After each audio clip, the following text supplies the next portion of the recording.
Alright, boom, you're listening though. Big BR, you know the thing set and go. I'm here with Ghost Kitchen. We're gonna chop it up a bit and see what got him into the food thing. As you guys already know, as I explained, he started from a van literally over there. Now we're in the shop, rude boy. And if you know me, anyone, rude boy, I love it when the young guys grind, rude boy. Man. Wow, man. Alright, boom. So what got you into the food thing, bro?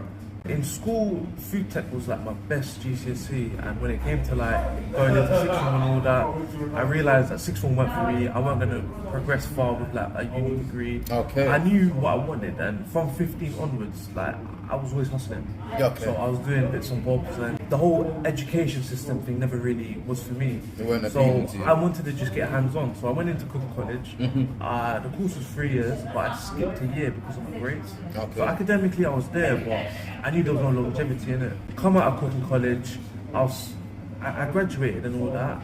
I got all the good grades, but one thing about me is I was very like messy, and I was a kid in it. Yeah, you're learning. I got into these kitchens, pubs, Michelin star kitchens, fine dining, and 3-4 years of like straight grinding in central London, because you can imagine it's a proper graft in it. Yeah. Getting up at 8, getting there for 10, coming back home at like 11, 12, back on the next So day. you were learning on the job sort of thing. Building your growth. Yeah, literally, I took it on. I took on so many like cuisines.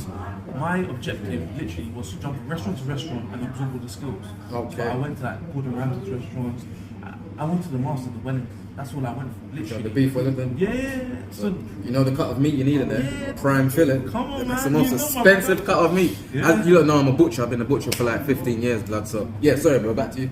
no, I rate that, man. That's Yeah, my yeah, guy, yeah. you know. Beef Wellington, you know. Yeah. So I did seafood chains, like it was called Fish Works. I did French Riviera. I worked with Michelin star chefs. Okay. Pubs, pub grub, all of it. What was your favourite? Oh, the French place. The French I place. learned a lot. Like all my skills, my knife skills. You know how you can get the onion to be that small, Yeah, they call yeah, it yeah. brunoise. Oh, yeah. I learned all that from there. Butchering, everything was there. What they use a razor to cut the onions thin like that? Or No, knife? just a knife. Oh, okay. You just have to break it down in a certain way, and then keep going, rotate it, keep going. Okay, yeah. It's quite simple if you take it step by step. So, I'm like 19 now, and I'm getting fed up. We're working for someone, and even now I'm still hustling on the side, doing little bits and bobs, and I'm getting sick and tired of it because I'm working 12 hours a day. I'm making like a bill 50, just under 2 bills a day. But then what I'm doing on the side, it's not making sense to me. I've hit 20 now, and I cut off the shift thing. Like, I've got 2 hands on into my little side hustles. Okay. And I was a bit lost.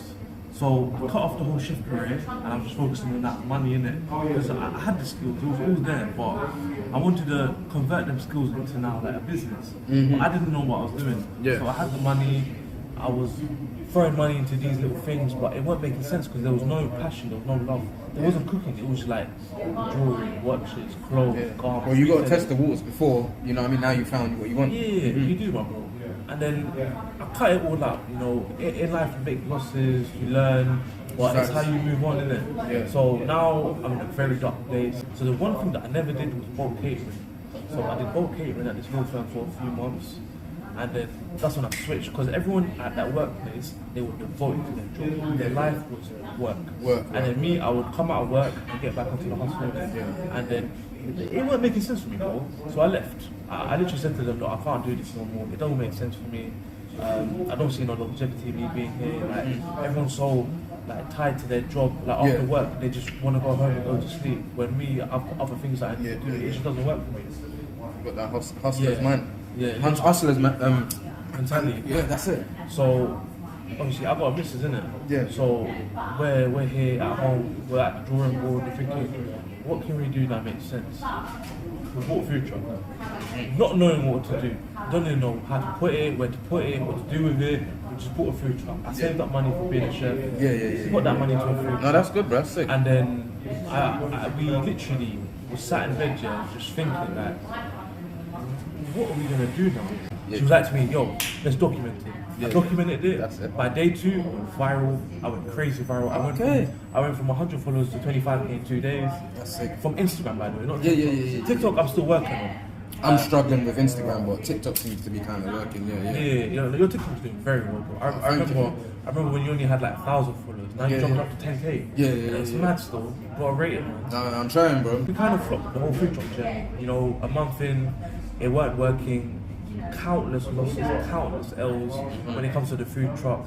Trying to put it into a location. Yeah. One time, I'm moving the food truck from one spot to another. I broke the wheel, the jockey wheel that basically steers it. Yeah. So much headache, bro. For what? To make no income. Yeah. 2024. I was like, no, this ain't working. I need to jump into something. I started networking, going around. Look, I'm a young brother. I've invested into this. I've done this. Don't know what to do. I found some people to help me. They found me a kitchen to basically set up shop. And that's how the Ghost food truck started. The whole me selling food from someone else's kitchen. Okay. Yeah. It makes sense now. It makes sense. It didn't work out for me, and then I actually pitched my business idea to the owner of this shop, Sushi Handle. Yeah. And he came to eat one day. He really liked it, and he was like, "Oh, I want to get involved." Yeah. But then I was like, "I'm actually kind of good where I'm at." Yeah. But then after 3 months, like, in my eyes, I was getting extorted, didn't it? Like, it weren't making sense to me. I'm a young guy with a business dream, and obviously people are going to try to take advantage. Of course. It's a dog eat dog world out there, isn't it? Like, what can you do? I've been here for 7 months now, and it's been a mad journey, innit, bro? Yeah. It's been crazy. Like, I've seen you, man. I've seen you, It's bro. had its ups and downs. Yeah. I've changed my menu like 3 times within 7 months. All I can say is, like, without trying to get too deep into the things, like, I turned back into religion, innit? And that's where everything has changed. And right now, I'm thriving. Like, things are going very well. That's good, man. I'm in the stage of the business where now I need to scale up. So look out for that. We've got some big things coming up, man. You heard him, you know, bro. You heard him, man. Yeah. And you see this brother, he's a young guy, and that's like I said before, anyone that's young that's trying to do their thing, I rate that. You get me? He could have just been working for anyone out there, but he chose to start his own business, own thing for the family. You know what I mean? And then one more thing I want to mention is obviously try the juices. I'm trying to try a little side things with the juices. So we're doing postals, deliveries, collections, a little side hustle, isn't it? Okay. So while I'm here working, cooking, got the juices on the side, I can send them out from here, deliver them from here. I'm trying to basically create an empire. The Ghost Empire. So the Ghost Empire is juice brand, the food brand. Yeah. I've got a clothing brand. Brother, he's wearing it as well, you know. Yeah, but now the clothing brand is completely different. Off camera, I'm going to tell you about And you got that. the hat as well, yeah. Come on, fam. It's social media age. Because if I can turn zero into something, why can't I do it for someone else? That's true. It's still in works though, you know. Yeah. I'm only one person. Like I'm just about like juggling Ghost Kitchen and juices, innit? Yeah. All them clothing brand and social media age shit will come when I'm a bit more hands off. So I'm just working. I'm trying to build a name. I'm trying to get my own space, build it even further, pay off any money that I need to pay off. Then we delegate and then we move on to the next. So look out for me, the man. empire right there, man. Ghost Kitchen, Ghost Press Juices, Ghost Agency, and Ghost Clothing Brand. Boom! Are you listening though? Come on. I like that, man. My brother. Yeah.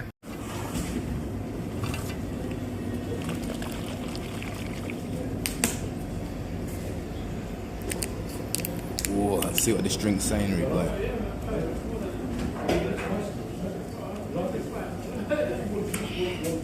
Oh, that is good. Lime and mint, rude boy. What you know about that?